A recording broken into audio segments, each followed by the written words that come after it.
Would using a guardrail retirement plan allow you to retire earlier? All right, so I was working a guy yesterday, and I'm just looking at Finney out there. He's chasing frogs, what a knucklehead. And my man Mike, and Mike is crushing, and we're running his plan, and it came up initially that Monte Carlo was 90%, and just typical.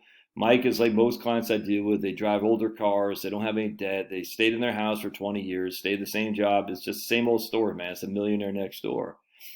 And I just told him, I said, man, you're crushing. You know what I'm saying? And then he goes, well, I am using the retirement planning guardrails approach. And I said, oh, okay, because I don't use that. And maybe I need to incorporate it more.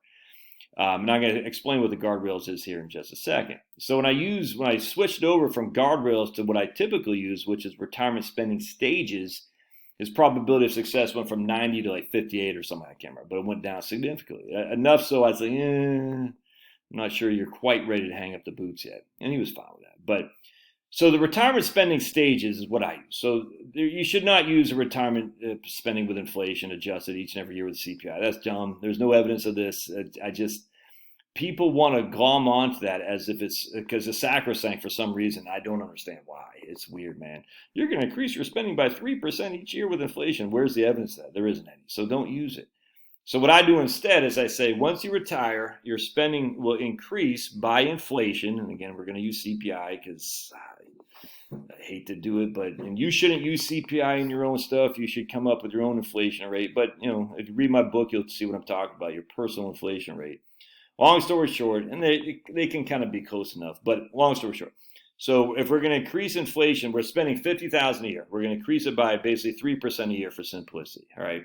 We're going to do that until you hit 75. And then once you hit 75, it goes down by 10%. All right, so from 76 to 85, we're going to increase it by 3% a year. And then once you hit 85, it'll go down by another 10%. That'd be similar to Ty Bernicki's retirement spending reality, which is as people age, they just don't spend as much. And just ask your parents, man. The vast majority, if you ask your retiree parents or grandparents, they'll say, yeah, as I get older, I just don't even need my RMDs. Social Security is more than adequate. We know this. It's factual. All right, so that's the one I use. Again, from the day of retirement, your spending will go up with inflation each and every year until you're 75, and it'll drop by 10%, and then it'll go up each and every year until you're 85, and it'll drop by another 10%. Now, that's only spending on, disposable spending, but spending on food, groceries, entertainment, things of that nature. Healthcare, we don't reduce spending. Healthcare goes up by 5.5% each and every year. Property tax, it goes up by whatever you say your tax rate is each and every year. Income tax goes up too. We're only talking about discretionary spending. We're only talking about discretionary spending. Your utility bill, you're eating out.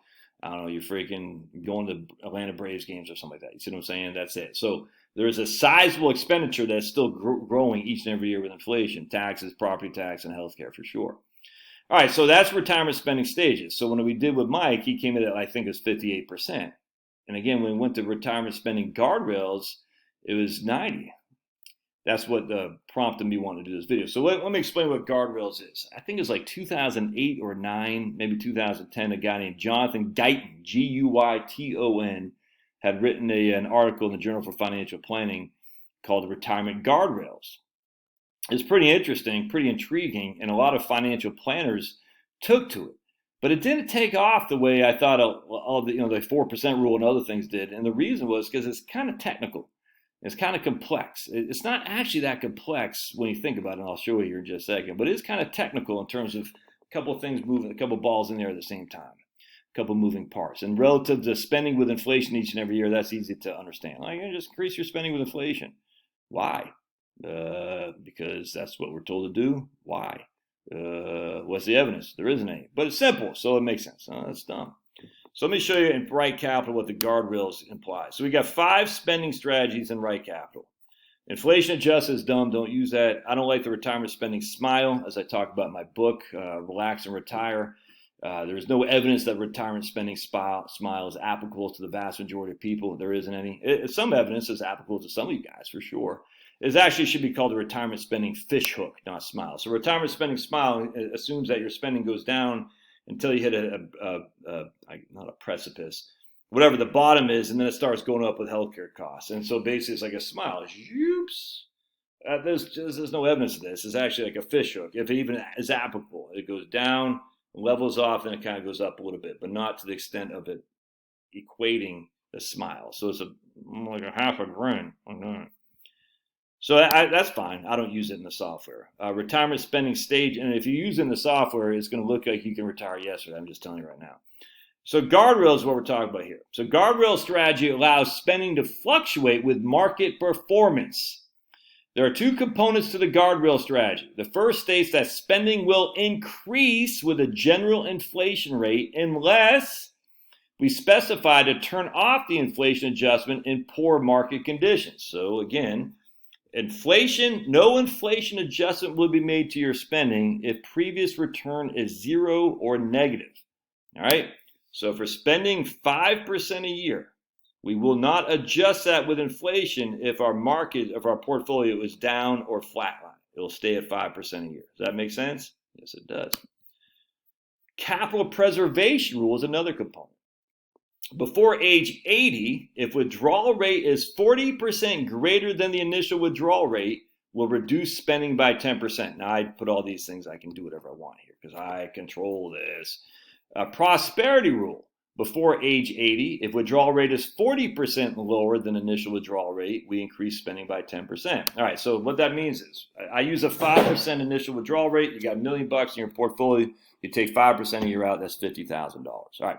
Let's say your portfolio grows to 1.5 million and you're only spending, I don't have my calculator, you're only spending $60,000. So I got to bust out my calculator here. And we're spending $60,000 on a portfolio that's worth 1.5 million because the markets have done us right. Now we're only spending a 4%. That's only 4% withdrawal rate. I'm not sure if that's 40%. It'd be 20% lower. So we want to be spending, let's say your portfolio went to $2 million. Then we're spending a 3% withdrawal rate. That'd be 40% lower than what your initial withdrawal rate was. Does that make sense?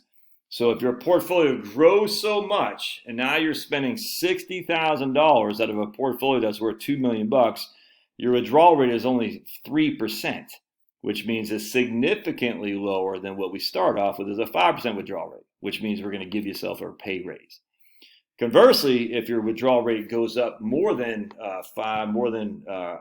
it went up to 5 times 1.4. Hold on a second. 5 times 1.4 would be 7%.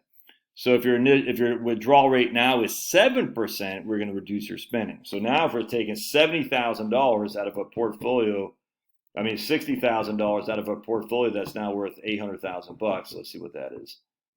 That's 7.5%.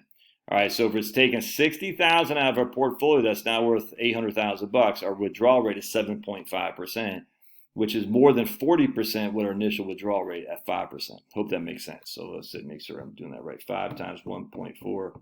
Yeah.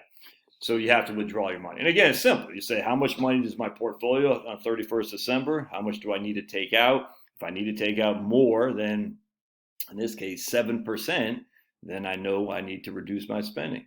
If I need to take out less than 3%, I can increase my spending. So that's where the complexity gets. It's actually not that complex, but I hope that makes sense. Anyway, and this is just what I'm using here. You can use whatever you want. All right, so now let me show you how this works. All right, we're going to bring up Susies Sample, and we're going to let Finney in. Coming in there, baby? All right, good boy. Come here. Oh, come here, bub. And Finney wants to say hello. You want to say hello? Come on, Finn. Come say hi to everybody. Finn again. Where'd Pablo go? Come on. Give me some antibodies. Come on. There we go. There he is. Give me those antibodies. Take that, COVID. Yes, we love the Finney. Where's your brother? Look at him. So cute. He just wants to play outside with his brother, and his brother wants to come inside. All right, so we're going to look at Susies Sample. Simplicity. Susie's got $1 million. Susie and old Bob got $1 million, and they're taking 5% a year out, $50,000 a year out. All right, so we go to retirement analysis here, and we're going to see under the retirement spending stages, the current plan, right here, retirement spending stages, right there, that's current plan, they're only 36% probability of success. If we use the guardrails, it goes to 85% probability of success, where they're leaving $126,000 to their kids upon their death, and that's in today's dollars. Isn't that interesting? So let's go look at cash flows and see the difference here. All right. So what we're going to do, we're going to look at the current plan first, and we're going to say current plan. My nose itches. Probably shouldn't do all that cocaine. You're doing cocaine, Josh. No, I do meth actually. That's my drug of choice, meth. I don't even know what to do with meth. You eat it, you smoke it, yeah, who knows? Swallow it. All right. So we got $1 million in our portfolio. We're taking 5% a year out. It's actually a little bit more than 5%. Whatever, but 52,000, so 5.2%.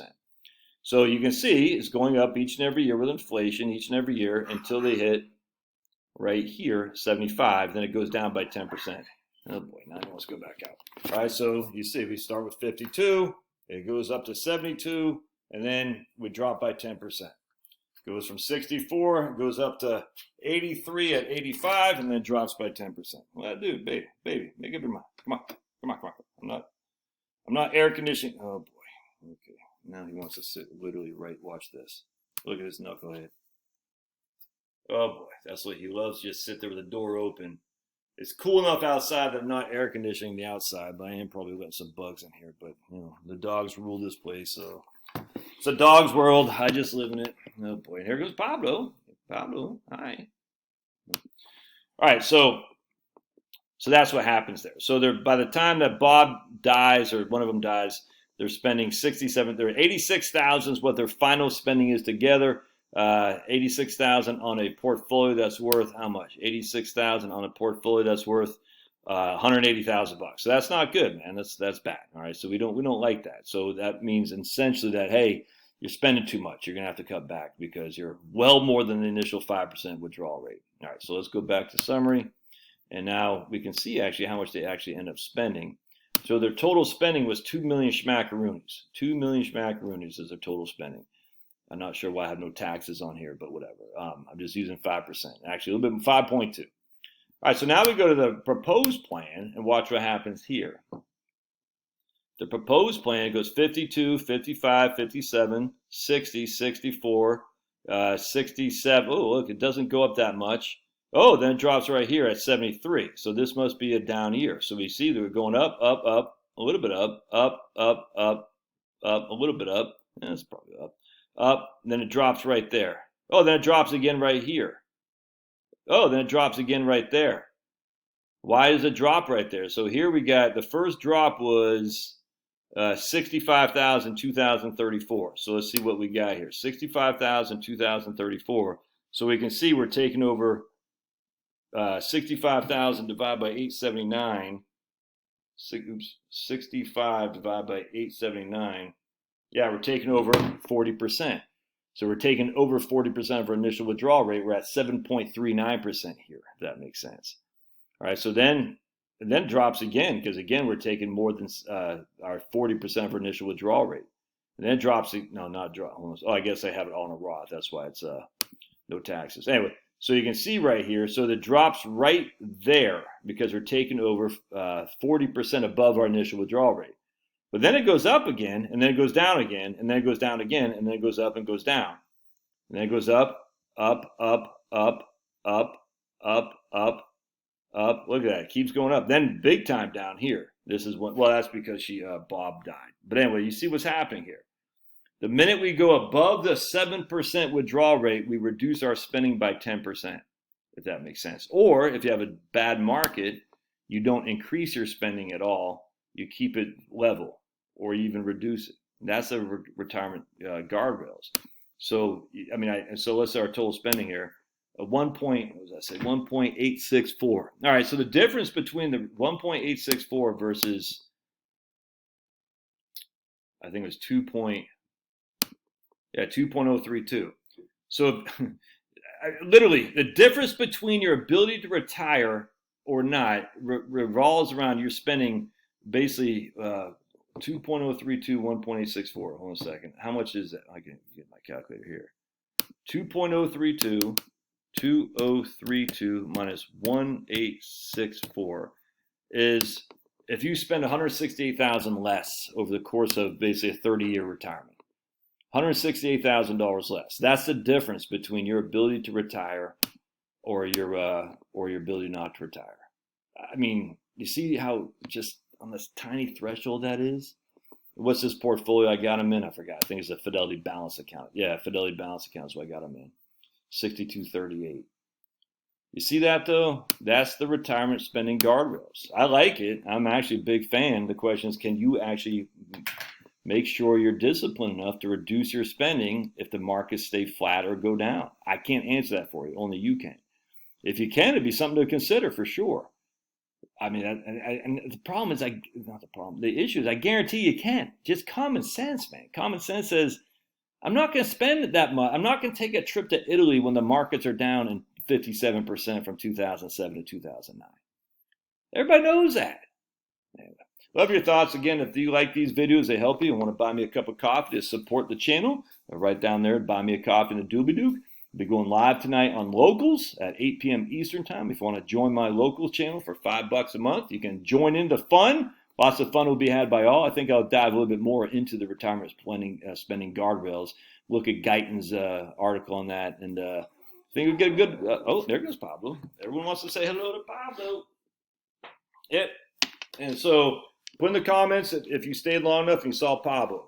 Say hi, Pablo, if you stayed long enough to see this guy. All right, we'll see you guys.